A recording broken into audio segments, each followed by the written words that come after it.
Hey, welcome to the Not My Scene podcast, the podcast where we explore scenes, communities, subcultures, and corners of the internet and tell you what we find.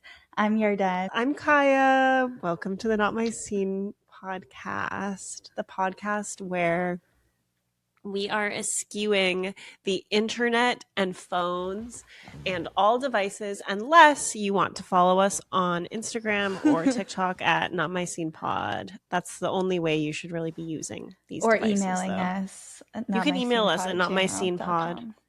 notmyscenepod@gmail.com. Otherwise, technology is canceled. We're done with it. It's not our scene. I'm excited for today's episode. It is coming at a very prescient time for me. Is that the right way to use that word? Like it's I think so. prescient? I'd be scared to use it myself, but I think you used it right. Do I look scared? Can you hear my voice? The fear? Yeah, I think it might be the first time I've ever said it out loud. I love saying things for the first time out loud ever when I'm being recorded. Dan, what is your scene this week? Okay. This is vulnerable. My scene has been when I've had a couple drinks, spending a lot of time using the bleached eyebrows filter on TikTok and thinking I look really good in it.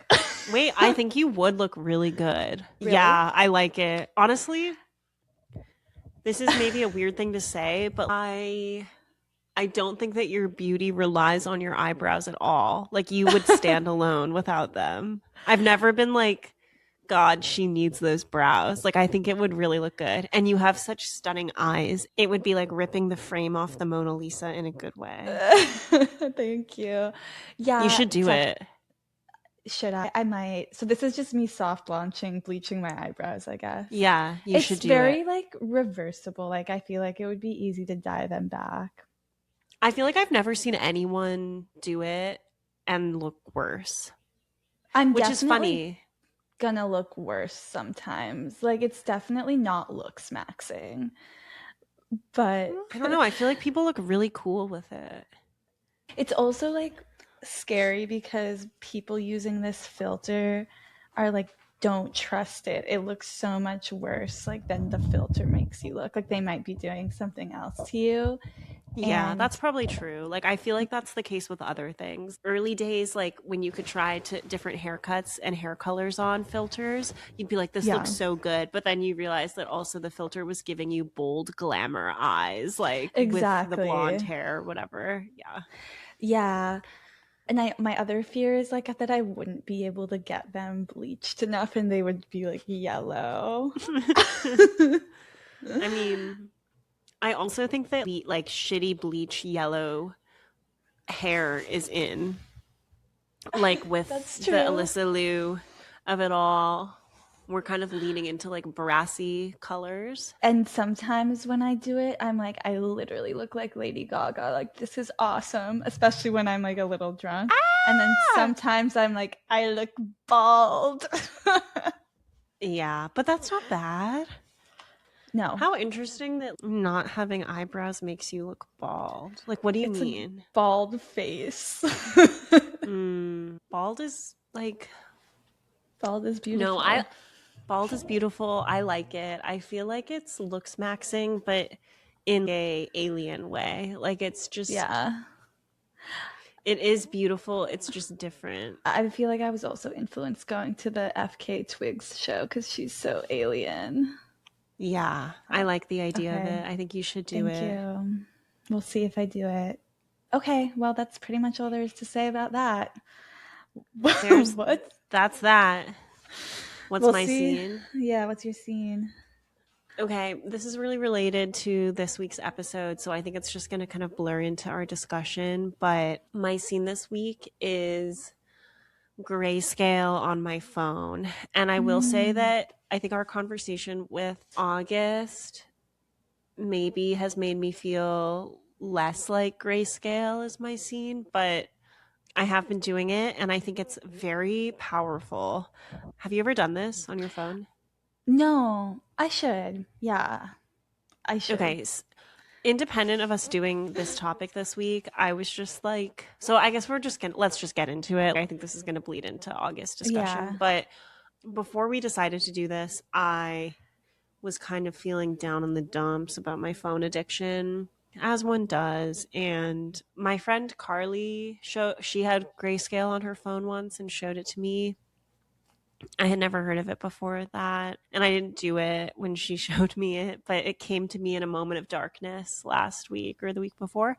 So you can do it, I think, on like any iPhone through your settings, like accessibility settings, and it's incredibly effective to me. I think the problem with it is I will turn my phone off of grayscale a lot. Like I'm not leaving it on grayscale all the time. But the reason I'm not is because I genuinely find my phone like repulsive when it's on grayscale. Like it's uncomfortable for me to Wow. look at.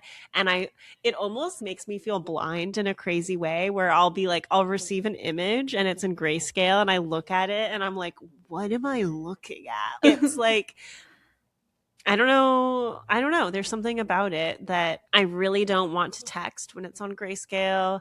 I don't want to like look at Instagram. I think there's something very disgusting about a black and white phone. So I recommend. Yeah, I guess it really shows how like just baby we are with the phone. Like it's just literally just like Totally. pretty It's Coco colors. Melon. Yeah. Yeah. Yeah. I do think we can talk more about this after the interview, but I do think it's probably like more self punishing than just trying to switch, like August says, but Mm. Like like it's uncomfortable. when are you switching back to color? Like when you want to watch a video or something? Like when someone sends me an image, or if I want to send Hmm. someone an image, Or take a I feel like I have photo. to Yeah. check it. Yeah. Yeah. Um, because if I'm sending a photo of myself, I can't tell if it's like hot unless I see it in color, you know? Yeah, and you're always sending hot photos of yourself. Yeah. And it would show if I started sending kind of like chopped photos of myself, people would be able to tell it was in grayscale. Yeah, I think it's effective. It just like makes me not want to be on my phone. And then it's such a relief when it's in color. And the interesting thing is, I was reading online about people who went like full grayscale for an extended period of time, and they said that it like hurt their eyes to go back to color afterwards. So it's Whoa. all a matter of perspective, baby. Just pick your side. Yeah, Yeah. grayscale has been my scene. Okay, cool. Yeah, so our topic today, if you haven't already picked up or read the title, is the Black and anti. white things. We're We're talking talking Oreos. We're talking race dynamics in America. We're we're talking talking Charlie Chaplin movies.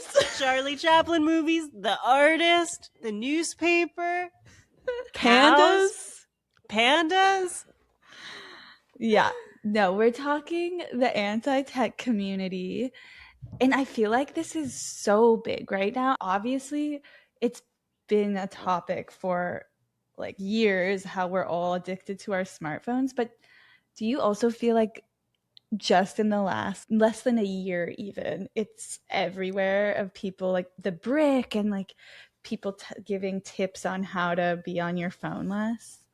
Yeah, I think that I was wondering it definitely is on my mind more.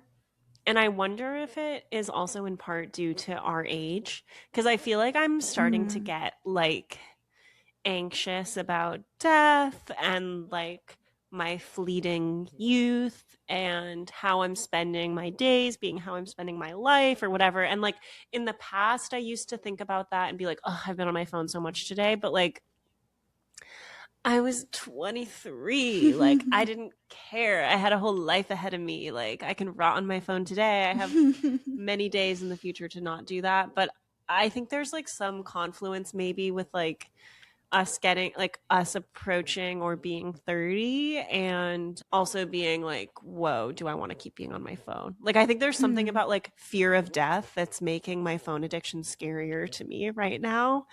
Like at least not consciously, I haven't been thinking about it in that way. And I also, it is a big movement among younger people too. I just feel like I'm like, I don't know, I'm like at a time in my life where I'm like, what am I doing? Am I like focused on my Uh-huh. career? Am I focused on making art? Am I Yeah. wanting to have a family? And then it's like, no, I'm not doing any of those things. I'm just on my phone. So like, Right. Yeah. yeah, Yeah. For sure. I guess yeah. I wanted to just talk a little bit about how this community, I even discovered it, was from a Substack essay by Katie Lowe that was written in September, all about how she switched from a smartphone to a dumb phone. And this essay kind of went viral. She really lays it out practically in terms of what she's needed to do and like how she made the transition and like how to transfer your contacts and like everything like that. And she is also still very much like on the internet. Like she has a computer job, so she's on a computer that has access to internet like at least 8 hours a day.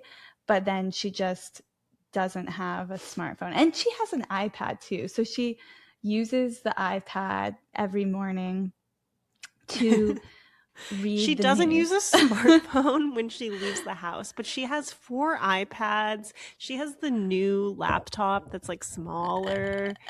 That's like very Yeah, funny to me, but no judgment. it's still so much more than we're doing. Oh, It's totally. Like it's like, yeah, if you need an iPad, I have a phone that I look at 18 hours of the day, but if you have an iPad and then you only look at the iPad 1 hour a day, like rock on, Yeah, like she sister. says she's only using it in the morning to read the news. Getting an iPad as a humiliation ritual so that you're too ashamed to look at this embarrassing device except for an hour a day when you're at home. Exactly. Like I should get like a phone case that says like MAGA on it, and then I would be like too ashamed to use it except when I'm at home or something.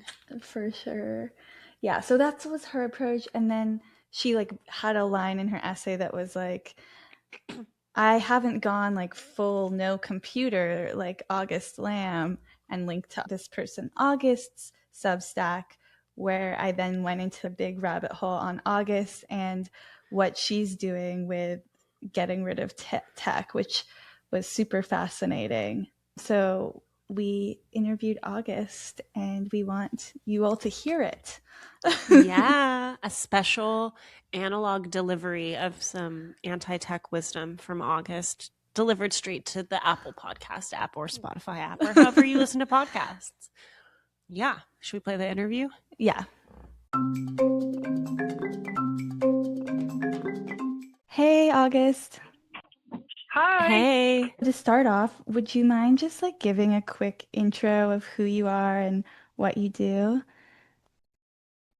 Yeah, I'm August Lamm. I started out as an artist, as a visual artist on social media, and I made a living through doing sponsorships and selling my work online and teaching online.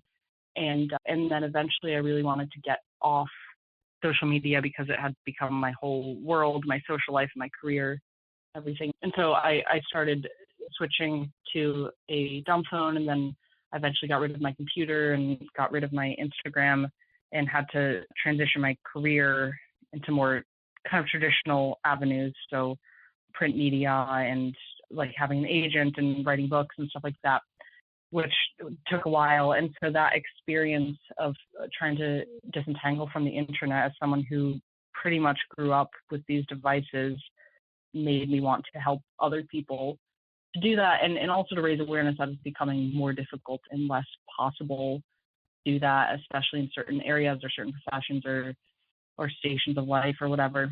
So I write fiction and I draw and I play music, and that's mainly what I do. But then this activism has become a big part of my life. So I would describe myself as an anti-tech activist, and I do a lot of work just doing events and writing, and yeah, and I do a lot of mail campaigns, so writing to people and corresponding with people about these issues.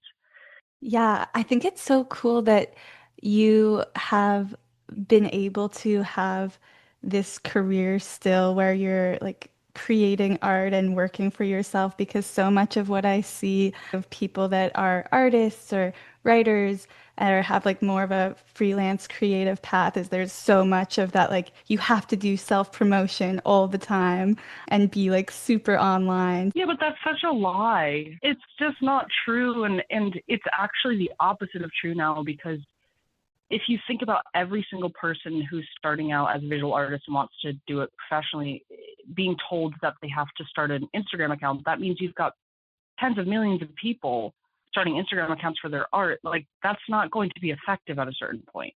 So a very small minority of people are going to make it by doing that. And then everybody else is going to think, well, it's possible because that minority is doing it. And then nothing comes of it. But I still do a lot of self-promotion. You have to as a freelancer, because the work doesn't always come to you.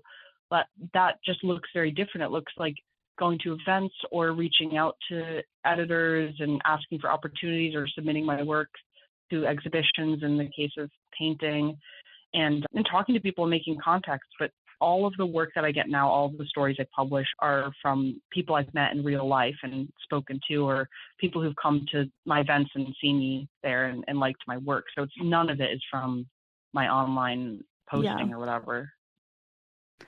Was there any one like trigger for you to decide you want to switch to a dumb phone, or did it just compound over years of being online?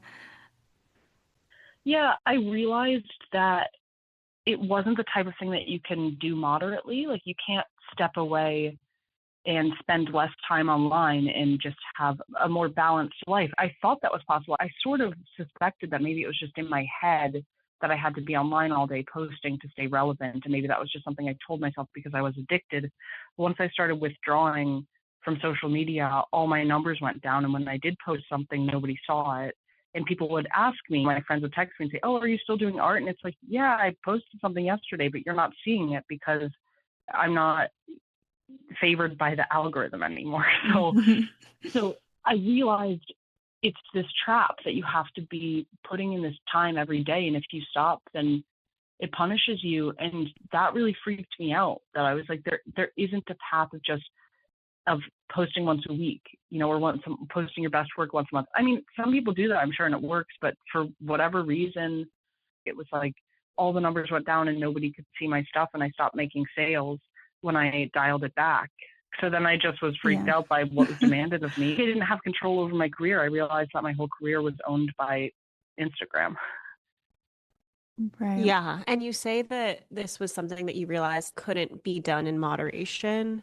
I'm really interested about like how you actually made the switch to the dumb phone and what that experience was like not doing it in moderation. Like how extremely did you separate yourself from tech and social media immediately? And what did that feel like in the aftermath?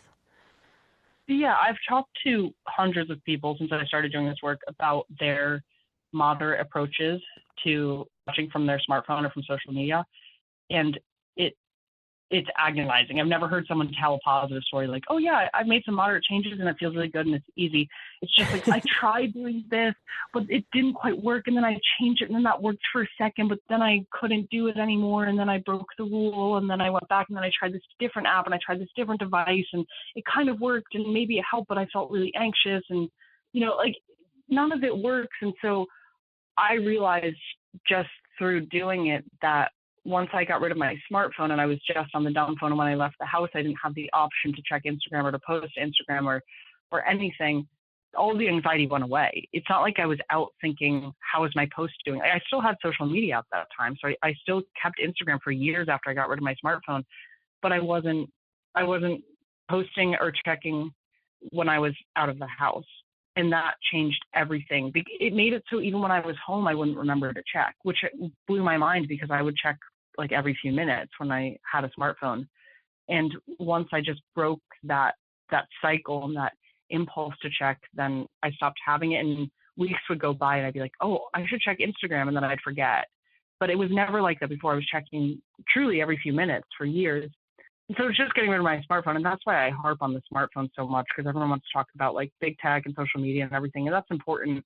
But it's just like if you get rid of the smartphone, you actually just break those addiction cycles. I feel like I've seen in myself and others, like even when people are off social media or delete the apps from their phone or whatever, like there's still so many ways to get those instant hits of dopamine from your smartphone, like playing a game or doing whatever, like even checking your email constantly. So I can see Yeah, how I that think it makes actually sense. worsens the addiction because then you have to think about it more. Like if you're just letting yourself check social media whenever you want, it's whatever that it's not taking up space in your brain whether you're allowed to check it or not. You just do it when you want. But if there's all these rules and you're still doing it, but you're feeling anxious about it and guilty about it, and you're having to decide whether you can do it or not, and I think it's just creating more stress for people. And then they start to think, well, it was better when I stopped. Like it was better before I started moderating it. But my argument is, and I've seen this with all the people that have switched, that all the stress of it and the difficulty of it goes away when you just get rid of the device. Would you ever want to take it even further and like get rid of your dumb phone? Would that be possible, do you think? Yes, I actively want to get rid of my dumb phone and switch to a landline. So that's something I'm thinking about and working toward. I think that is true activism because it really is going to make people realize that not everyone has a cell phone and that not everyone can text all day, because right now people can kind of forget that I even have a dumb phone. Like they're just texting me like I have a smartphone. They try to send me pictures. They try to send me links. They just forget. And I'm available all the time and my phone is just there. But if you switch to only calling and to only having your phone at home, that's like really making people uncomfortable and forcing them to consider like how we've evolved as a society. And like texting is so new. It's just such a new thing, but we've adjusted to it so quickly to the point where we're terrified to call people. Like all of us feel that. We hate the idea of like, oh, you have to start the call and then you have to end the call and it's agonizing and you have to ask someone how they're doing when really you just wanted like a little bit of information on how to get to this venue or whatever. So like I think switching to a landline would force me and other people to be more human with the way we communicate. I think you touched on this a little bit just now, but something that like that personally comes up for me when I think about trying to use a smartphone less or like switch to a dumb phone is kind of like social anxieties about losing contact with people that I communicate with like through texting. In your transition to a dumb phone, how did that impact your social relationships at all? I get this all the time from people, and I was so concerned about it too. But the funny thing is that, first of all, I still maintain all my friendships and I text my friends all the time, and I regularly run out of my whatever 1,000 text plan that like halfway through the month. I'm like running out of it. And it doesn't, if you spend time with me, it's not like I'm texting all day. It's just that at night before bed, it's like I'll ask my friends for updates on their relationships, and then we'll like text a bunch of updates back and forth. And I just blow through my allowance quickly. So I definitely text a lot and communicate in that way. And like I said, people just forget that I have a dumb phone in those moments, except I make a lot of typos, but that's fine. But in terms of friendships, like real life friendships, the funny thing is I made so many more friends after I got rid of my smartphone because I just had to go out in the world and talk to people and not rely on seeing event flyers on social media. I just go out to places and I talk to people, and I've made a lot of friends through that. And then mostly people, I don't know how they remember to do this, but they'll just text me like, oh, there's this reading this week. Do you want to go together? Or I have this concert coming up, like you should come. And they'll text me the details for it. So another thing you can do is just text your friends and say, hey, what's going on this week? Are there any cool events coming up? And Yeah. that way, then people might not remember to send it to you, but they'll think of it in that moment. I found that after getting rid of my smartphone and just changing my approach to socializing a bit, I have more friends than I ever had before. I have more things to do. I'm busier. And yeah, I'm just having a better time and I'm feeling less lonely than I did. Like I also met my boyfriend after getting off dating apps and just going out and talking to people, meeting people in real life. So I feel like my life has filled out in a way that when I was trying to meet people online and maintain relationships online, it felt like that was taking up so much of my energy. And that also felt like the only way for me to meet people. So I was putting all of my efforts into that and then not realizing that I could just leave the house and everyone was all around me. Yeah, and I imagine also you've probably met people through the anti-tech activism community. Can you talk a little bit about what that community is like? Yeah, it's a really interesting community. I have met people through it, but the people are so much younger. Like I'm 30, and the people who are doing this activism are really like they're in college. They're in college, early 20s, and there are a few people around my age, and they're cool, and we'll talk. And I like everyone in the movement, and we do have monthly meetings of everyone who's an organizer, and we talk about our different plans and projects, and we help each other out. So that's been great, but I wouldn't say that they've become like close friends and confidants just because of the generational gap there. And also, as with the younger people throughout history, their protest forms are more, like on the ground, kind of grassroots, making signs, being out there, like public mischief, vandalism. And I'm more like, I just want to sit in my little office and type things and express my thoughts and have quiet conversations. I'm not really into that megaphone kind of activism. So just very different culturally, but they're doing great work that has gotten a lot of attention just because they're at it. Like they're dogged. They go out and they talk to people. They go up to people on the street. It's just like, I could never imagine doing that. Just walking up to people and saying, hey, how do you feel about your phone? We're running this event. You should come out. And people come out. They get so many people to come to those events. So the funny thing is, though, after years of doing this, I can't name a single friend of mine that has switched to a dumb phone, like a long-standing friend of mine. I don't even know my boyfriend has a dumb phone, but he's always been kind of anti-tech. So I don't really count that as a convert because he has them in the past. I don't think I've successfully converted any of my friends, and I don't think I've met people just in the wild that happen to have dumb phones. I just know people who are in this movement that don't have smartphones. But yeah, generally it's me just not talking about it and trying not to come across as judgmental to my friends that are very online, very on social media, like very into their smartphones. How long have you had a dumb phone for? When did the switch happen? In 2023, so I guess I'm coming up, no, 2022, coming up on Wow. 4 years now. Yeah. Yeah. So actually now I'm looking back and I'm like, I think I was relatively early to this current movement. I guess there were a few people, but it wasn't a trend then, and it was very lonely and isolating, and I felt people weren't ready for it in the sense that I would say that I had a dumb phone and that I'd gotten stressed out by social media and by my smartphone, and people thought that was strange and they couldn't quite understand it. But now people are like, I completely get it. That makes so much sense. I'm jealous. I wish I could do that. I've heard about this. I'm working towards it. And so I feel like there's a lot more understanding and more respect for it than there was when I started. I do feel like the year is relevant to like 2022. Like just thinking back to when there was lockdown with the pandemic, I was like so reliant on social media and digital communication in a way where I feel like after the pandemic, my addiction to social media was like so intense because I was like so reliant on it when I was at home all the time. So I can see now like wanting to get off social media, but maybe right after it, that would have felt harder. But wow, congratulations. You have a bachelor's degree in dumb phone, 4 years. That is amazing. That's really funny. Yeah, the pandemic thing, I'm not going to name anybody, but I do know someone who's like, the pandemic was a conspiracy to get people fully integrated with tech and like fully addicted and to destroy the last bastions of community in the world. Definitely felt like that. Yeah. I'm Yeah, sure. I think now the people who are doing most of the activism are people who were in high school during COVID. So they're really pissed off about screens. Yeah, totally.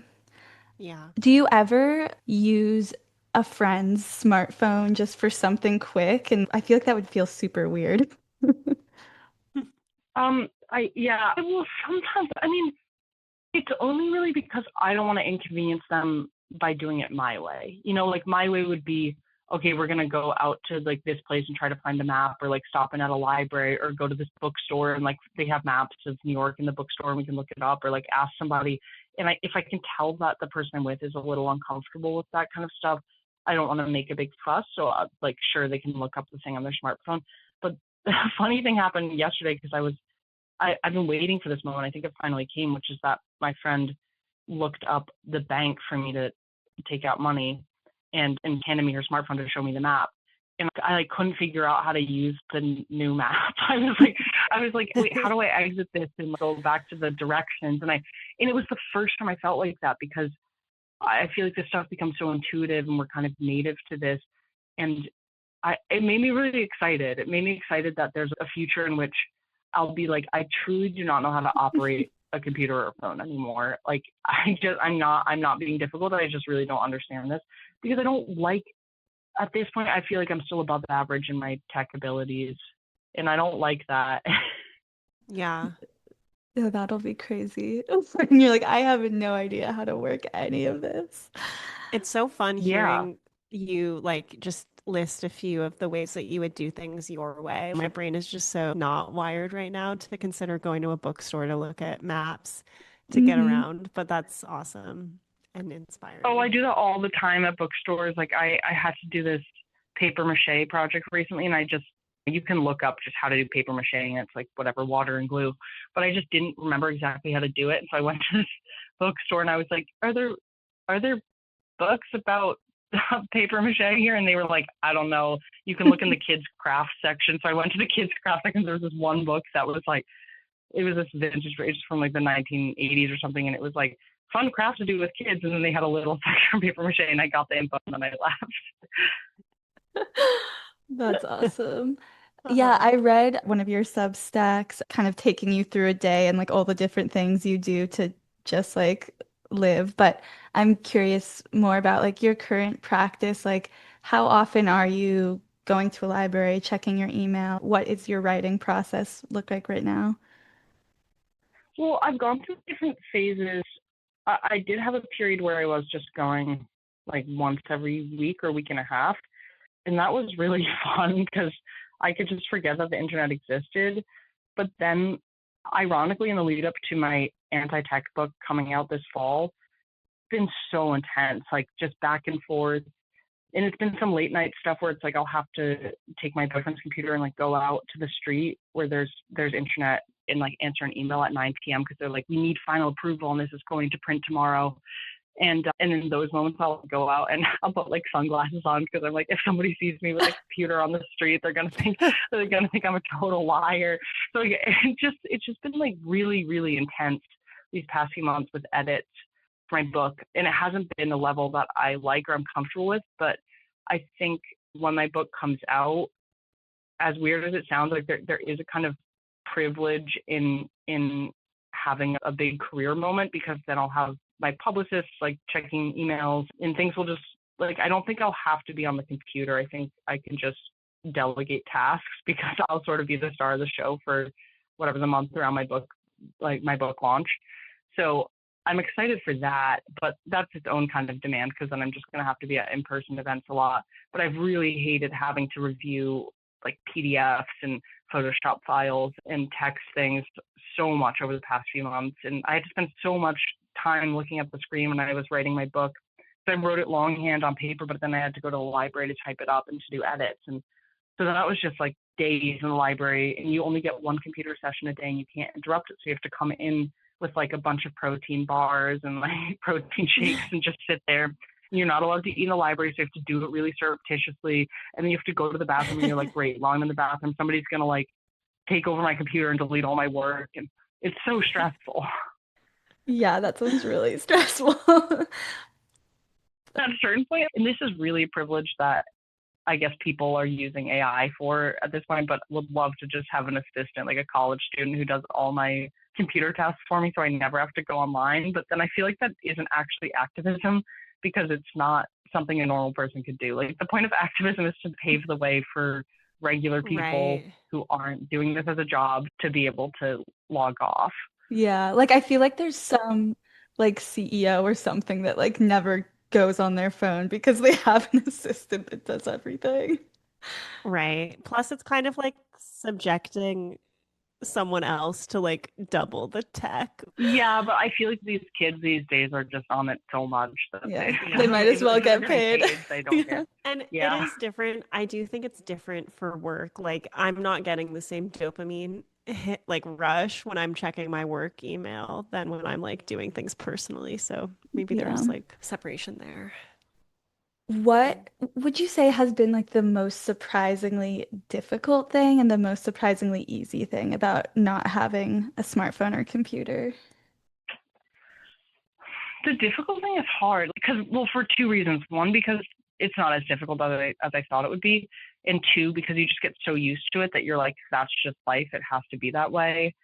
And you forget how convenient it was before. I mean, one thing that does happen to me pretty regularly is that I will show up to a store or to a library and it's closed because I didn't know the opening times or I didn't know it was a holiday. So that's just like, that's pretty annoying if you like take the train half an hour to get someplace and then it is not open that day. So I've done that a bunch of times. That's annoying. So I guess just basic things like looking that up. But I don't really think it's like my life would be better on balance if I could look things up. But that does affect me. I think it's just like the joys of it so outweigh the difficulties that it's hard to even spend time thinking about the difficulties because it's like, okay, I had to walk 10 minutes out of my way for this thing, but then I got to feel calm and relaxed and happy the whole rest of the day. Yeah. It's a pretty good payoff. I was curious. I read your essay about your television appearance, and you had said that you found the news cycle problematic, and I wanted to hear you talk a little bit more about that. That's interesting. I don't remember saying that, but I definitely feel that way. But yeah, I definitely find the news cycle problematic because, well, for a lot of reasons. First of all, because it manufactures drama and intensity in order to get viewership. But second of all, because it's not actually necessary. Like most of the news we're getting is not anything we are going to act on. You know, certain people will if you work in politics or something like that. It is important, but most of us are really consuming it as entertainment, and it's fine if you want to consume it as entertainment. But there there comes with it a kind of superiority, like I read the news and I'm more in touch and therefore I'm a better citizen than you are. You know, I'm doing my duty more. I care more about the world or about underprivileged people or about disasters overseas. But I think really that's a way to justify an addiction. And I don't think that those people are really contributing to the world as much as they think because they're spending so much of their time and their energy on their phones. So I think that really the way to contribute to the world is to be present in your life. And yes, to get the updates through the newspaper or whatever, but we used to have newspapers that would come once or twice a day. And then in between that, there's no update you can get unless it's a huge thing like 9/11 that people are going to tell you about, that you're going to hear about. But I hear about those big things. Like I hear about the invasions or bombings or wars or whatever because people will just mention it. And so I Hmm. do get those updates, but otherwise, I think the news cycle is problematic because it stops people from doing the work that they could do in their own lives and their own communities to improve the world.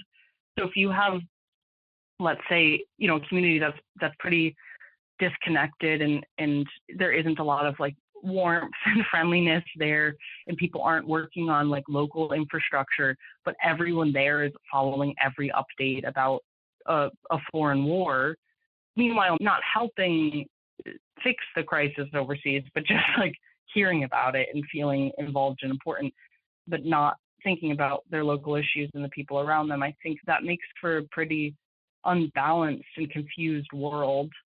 And I think that we then stop seeing our surroundings and stop caring about that. And we feel very powerless and we feel like we can't do anything to change our circumstances because these larger forces are at work. But if you tune that out, you can become really attuned to what's within your control. And actually, we have a lot of control. So I don't know, I have a lot of reasons, but one of Yeah. them really comes back to the tech thing, which is just that we are so focused on how powerful these tech companies are and how much they own and how much they've infiltrated our lives that we don't actually understand that if we all logged off Instagram today and we all got rid of our smartphones, the tech companies would just die. But we don't think we have that power. Mm-hmm. Yeah, yeah, I think those are all interesting points. Like, I definitely think it's good to be aware of what our government is doing, but it does not need to be like an every 10 minutes you're getting an update thing.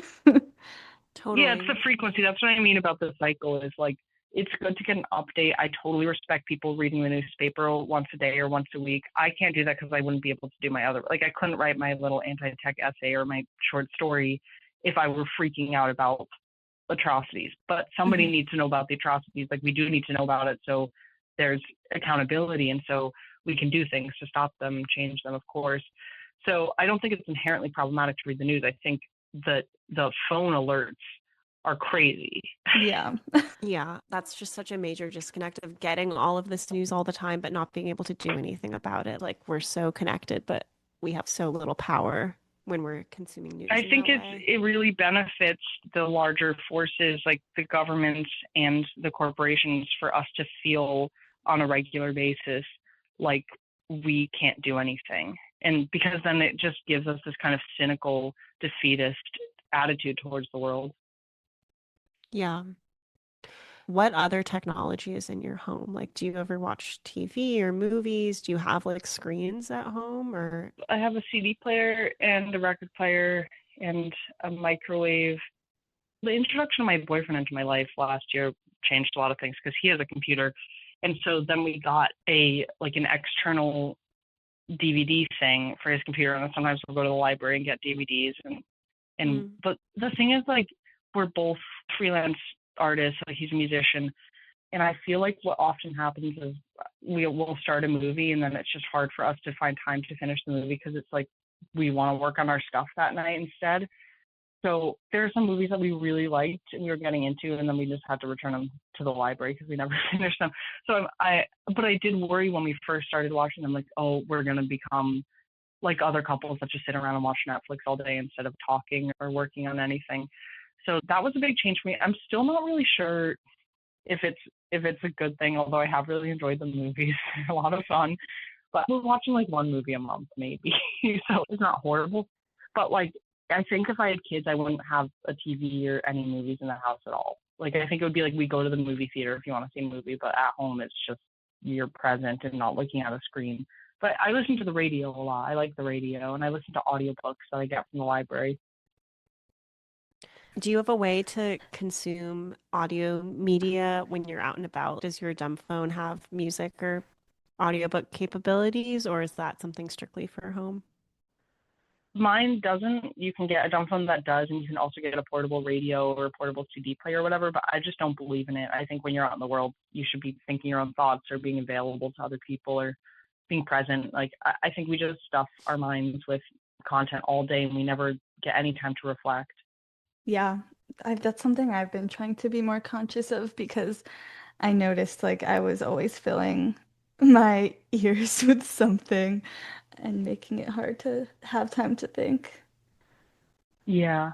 You've alluded to your book coming out. Can you give like a little description of what the book is about specifically so that listeners know what to expect if they want to go check it out?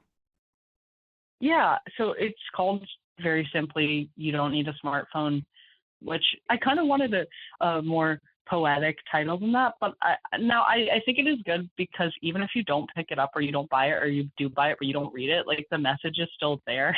And I think the message Yeah. is just really important to consider. So it's called You Don't Need a Smartphone and philosophical and practical. So emphasis is on the practical and really how you do this, how you get off your phone. But there's a lot of explanation discussion of why and taking apart these little habits and routines that we have with our phones and how they affect us in ways that we haven't quite been able to understand because it's been 10-15 years since we got these smartphones, and so we're so used to having them and so used to reaching for them that we haven't really realized how they've changed the way we view the world. And it's about really reclaiming your mind and reclaiming your time from these devices and realizing that you're capable of a lot more than you realize.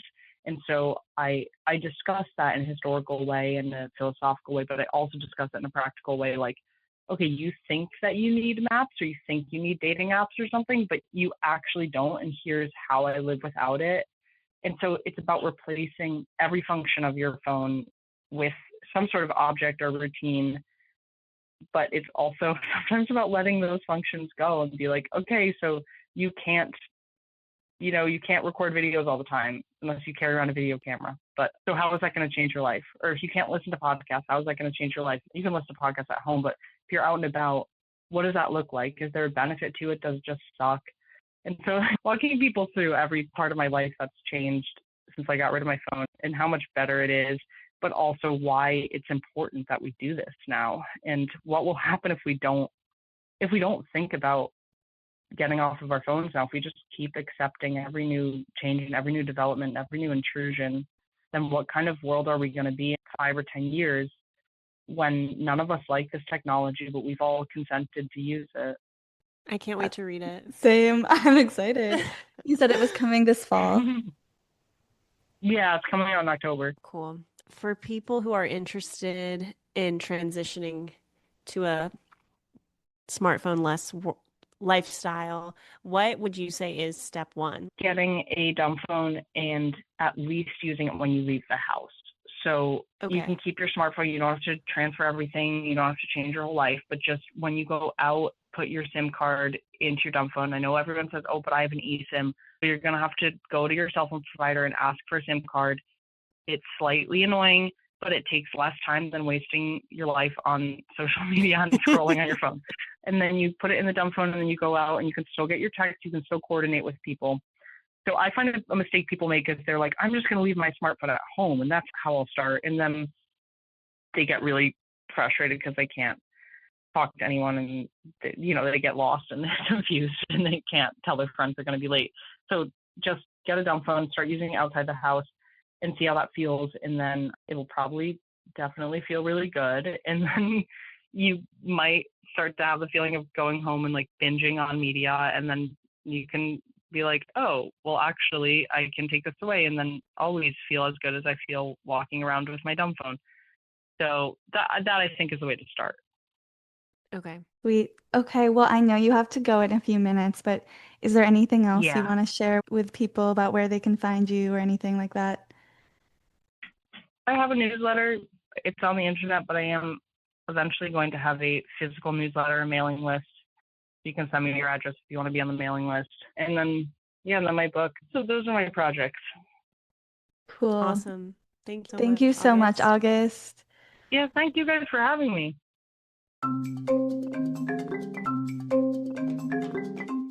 Cool. That was awesome. Yeah, wow. I like truly do feel so inspired. I was doing a bit of research into the movement and I was digging into the meaning of the word Luddite. Hmm. And I feel like I've only ever heard that used in a derogatory sense, but it's kind of an empowering noun. Yeah. It's like this social movement of people who are anti like harmful tech, like anti the evolution of technology in a way that's harmful to people. And I'm like really on board with that. And I feel like in this new wave of anti AI sentiment and like concern about data centers and just all the ways that AI is ruining the world, I feel like a Luddite. Hmm. Yeah, I feel like that's an interesting like specification or qualification that it's like anti-harmful tech because it's like, yeah, obviously they're not like protesting like advances in medical technology that are saving Totally. people's But lives. I think that like Luddite has been used like colloquially to refer to people like that, like people who are Hmm. just like not tech savvy or like Right. Like, against evolution or progress in general, but that's like not. yeah. That's big tech. I feel like August's suggestion for how to start was really appealing with the dumb Yeah. phone for going out. Should we do it? I kind of want to. I think I we should both do it. I think the navigation would be really hard for me. Yeah, like I feel like I can do my things, Like Mm-hmm. I can go to work, I can visit my friend's house. Like I know where my friends live, I know where my work is, but other stuff seems hard. Specifically public transit. But I like the Yeah. idea of being able to get like they used to have like paper maps on Metro the maps. bus. I do think there's other benefits for sure, like other than time saved. Like I would love to just be more present when I'm out of the house and not checking my phone when I'm with my friends or I'm like waiting in line for something. Yeah, I want to do it. I'm sure that if you start doing dumb phone out of the house, you also just have less of a desire to scroll when you get Yeah. back home. In my like very tiny steps of trying to be on harmful tech less, I've been doing no social media on Fridays and Saturdays. And Wow. I feel like by the time I get to Friday, like I'm like really excited for it. Like it's kind of a relief, but it is like not long enough to get rid of the addiction for sure. Like I'm pretty excited to check stuff on Sunday. Yeah, that's interesting. I feel like there's some balance there because when I go on the long enough camping trip, I feel no desire to open up Instagram when I get back. But if I just take a few hours or a day off, yeah, I like want to see what's going on. Yeah, Um, totally. I was thinking through what are the things in my brain that are making me not want to get off my phone. And one is like the social aspect that we discussed with August. And I do think that's made up in my head. Mm-hmm. Well, it is. I feel like it is also really dependent on what your like social scene looks like. And then also like how much you like want to keep up with people that don't live in your city.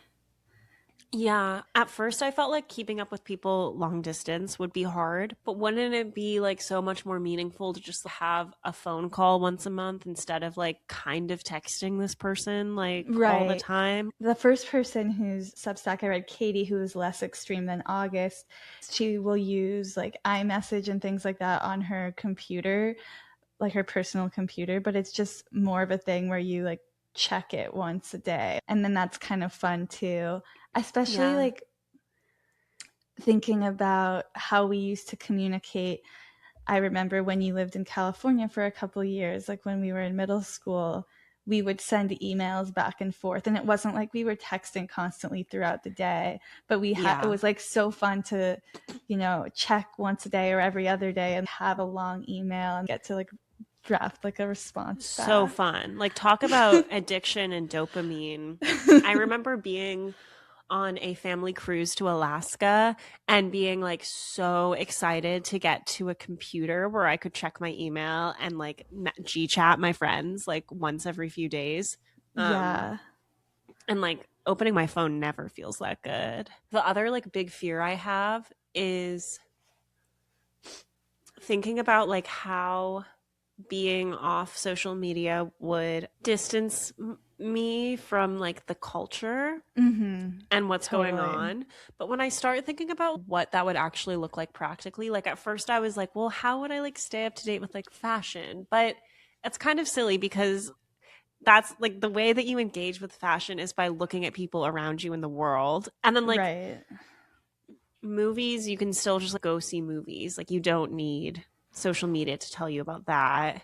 There's so much print media still like accessible or like online media. Like you could still go and read articles online if you had a computer. When Donna asked me like what the hardest part would be for me, like giving up my smartphone, I was like keeping up with discourse, but I was saying it kind of jokingly, but it is like Well, it's true, but then genuinely like yeah. and so the really the only part of discourse that I feel like you would actually really lose out on would be like truly internet discourse. And Which then is it's just like, not real. right, like do Or I it even can, want that? Like I mean, it definitely can be fun. I do definitely see August's points about moderation just not really working, but I do think it's a person to person thing. And I do think there is a case for moderation and not going full Luddite. And like, I definitely do find value in aspects of social media or just like being online. Yeah, that's your addiction talking, Well, sweetie. sure, No, I'm but kidding. I'm kidding. I do think it's person to person. But I do think it's an interesting, like, the idea that, like, restricting can feel harder than just, like, mm-hmm. that is interesting to me and something I never really considered before. Yeah. I feel like we've seen the whole progression basically from moderation to not moderation and like an internet that allows you to be moderate. Because I feel like even through like our college years, I think we were like sending Snapchats throughout the day, which is kind of social media, but feels a little different than scrolling. But then looking at like a feed like Instagram, I was still like maybe only doing that like a few minutes a day. And then like In once a day college, in college, like I was doing it like once a day, I feel like at the end of the oh, day. And I then was like not. I feel like the feed would be over, like because it would still have an end. They didn't have the endless algorithm yet. So Yeah, you would get to the end and I'd be like, okay. that is not my recollection of college, to be honest. I remember like being on my phone all the time in lectures and scrolling on social Mm. media on my laptop and on my phone. So maybe my addiction just goes deeper. But like you Uh, remember a time like okay, then take high school for example. Like do you feel like you were endlessly scrolling then? Later in high school, yes. I feel like I've basically been endlessly scrolling for as long as it's been available to me. I remember getting my first phone in early high school and feeling addicted to the act of texting. Yes, definitely texting. Remember, it would be like, hey, and then select like 10 people to send it Yes. to. And like, And what a then, rush. I think I just have a super addictive personality when it comes to technology in specific and always have. Like, I think I've always used tech in an unhealthy way. yeah, so maybe for you, it would need to be complete shut out. Maybe because like even before, like I feel like I would stay up really late on like G Chat or AIM, like Yeah. or like Omegle. No one to talk to. I'll go find someone I don't know to talk to. I don't know. I love a Yeah. screen. You're so social too. So you were just like reaching for like any connection when there wasn't people around. Yeah. Yeah. Yeah, but it's totally person to person because I know people that have smartphones but don't scroll at all and aren't on social media. Yeah, Drew is kind of like that. Like he basically Yeah. just uses social media to watch jokes, which is like what I want. And I'm always like, yeah, like I just like funny. But then like when I look at my reels and the way that my algorithm is responding to the content I consume, it's so much not funny shit. And the Yeah. proof is in the pudding. Like I am watching food recipes. I am watching like what I wear in a day. I am watching people just do nothing all day. Like I want it all. I want all the content. Yeah, for sure. Would you guys still listen to us if we didn't know the internet discourse? I don't know. I don't feel like I was super addicted in college. I feel like it really, really shifted during COVID. And Mm, also with the introduction of short form video. Like I feel like that changed everything and just completely shot my attention span. yeah, mine is so cooked. Did you come across the Luddite teens?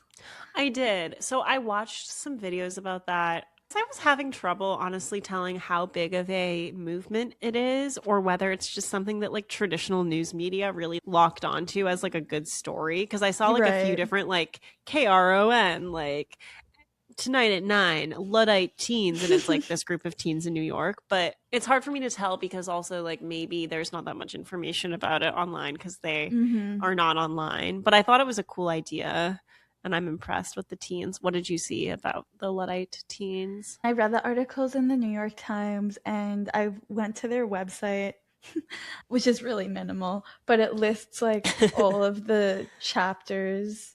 So you could see that it's spread around the country. Like there were 32 cities, I think, and a few international cities too. But yeah, it is hard to tell. Like, is it just like three people meeting up at Western Washington University, or is it like a strong movement? But I mean, August said as well that it's mostly younger people that are really involved. I feel like there are people that are just living like this, not as a form of activism, just because they're older and never adopted the technology. Right. And that's like the easiest thing. Like, that's like, I've been a vegetarian my whole life. I've never Yeah, tasted meat. right. It's funny how now it's so radical, like the act of having like a flip phone, when it was not that long ago. When we were in middle school, that was like the image of like A a phone. shallow, like just Yeah, that's texting so true. obsessed girl, like a Paris Hilton, like texting and like snapping her phone shut was like, oh, like Yeah. you don't read books. Maybe I can reprogram my brain to want that. Like, that feels nice to snap a phone I shut. do want that. I want that. Have you Yeah. seen this light phone? Yeah, I've been doing some dumb phone research. The light phone, it's kind of funny because it feels like they're just each version they're adding more and more More features, features. like they're Yeah. basically like rebuilding like a smartphone from scratch. So like people that aren't familiar, the light phone is like a super basic phone that started with, it's like has a touch screen, or I don't know what the technology is called exactly, like it's not glossy. It's It's like a matte. Kindle, but it's Yeah, like a touch. Kindle. And it is And grayscale. like the first one was just like calling, and you could only have limited contacts. And then they added like texting and alarms and calendars, and I don't even know all of the features the new one has. Like I know they have a camera, navigation Some maybe. have navigation, some have music. Um, Mm-hmm. I think that I would be more interested in getting just like a diversity of devices. And maybe that's goofy, but there are things that I'm not willing to give up. Like, I want to be able to keep taking photos, but having a digital camera seems nice. I want to be able to keep listening to music when I'm out and about. I like the idea of having my ears empty, but I think that's not realistic for my lifestyle and the fact that I'm like away from the house a lot. So I would love to have like an iPod Nano or like a different Mm-hmm. device that allows me to use like Spotify or whatever, although all those streaming services are evil. So I feel like I just want a dumb phone that is just like text, call, alarm. On the subreddit r/dumb phones, people post their everyday carries, which are Mm. really fun. And it's like some people will have an iPod, like everyone has like a notebook. So like all the things you need to basically replace the key functions of your smartphone. But in terms of what dumb phone I would want, I feel like the flip phone is like the cuntiest and the most Yeah, I fun. agree. But then I I will think say the light people, phone is not cunty. It's like kind of a no. grim aesthetic. I know some people were switching to the light phone because they got tired of T9 texting, but there's also like there were all those old slide phones with the full keyboards, but that's what Mm-hmm. I went into college with. It's Yeah, like a me little too. less cunty, but it's Yeah, cuntier than the light phone. it is. Let's like concoct, like, imagine like the worst scenario where you would really need a phone, and then let's see if we can get around to it. Honestly, like anything really bad that could happen could also just happen if your phone was dead. True. And my phone is dead all the time. I guess like the worst scenario is like you're in like a area and something really crazy has happened and everyone is freaking out about it, but the nature of the thing is such that they won't tell you what it is. Like It's pluribus. it's pluribus. You're in like a subway station and pluribus just happened, except part of pluribus is that you have to be on social media for it. I feel like what I saw people talk about a lot, which is like the reason that they would still carry around their smartphone or something, was like ride sharing apps. Like if people are really dependent on those. And like a lot of places are like only allow you to get in with a digital ticket or like your phone as a ticket for something, which is super annoying. That is really annoying. I do feel like if I got a dumb phone, suddenly like I would need a printer, which is I haven't needed a printer in a long time. No, I'm really like I'm a weenie coward, so I'm probably not going to do it. But I kind of want to get a dumb phone today. Me too. We don't even have to do it like every day. Like we could just on days when. Oh, okay. I shouldn't say that. No, I want to. Because that's what I feel like would prevent me from doing it. But knowing you do still have your smartphone you could switch to, like if I know I'm having a day where I'm going to be in an unfamiliar area, then I can take my smartphone. But if I'm just like going to the grocery store, like I don't need that. Right. No, I like it. Let's do it. Okay. I feel like I have nothing else to say. Like I'm like, let's do it. And then that's it. I'm ready. I want to like start finding new music by going to music stores. I want to go see movies outside. I want to know how to drive around the city that I live in without having to look at my phone. I love the idea of going to the library for DVDs. Or like renting them from a video store. Yeah. I don't know if that's going to happen for me. I can't really imagine like getting a DVD player right now, but no. I mean, one step at a time. We're not getting our computers yet.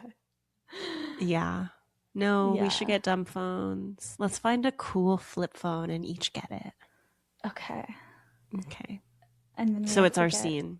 Not currently, but yeah, I guess it's like the opposite of my scene currently, but I definitely do still feel like I'm in a middle ground in terms of my philosophy. Like online discourse, for better or for worse, is something that brings me joy.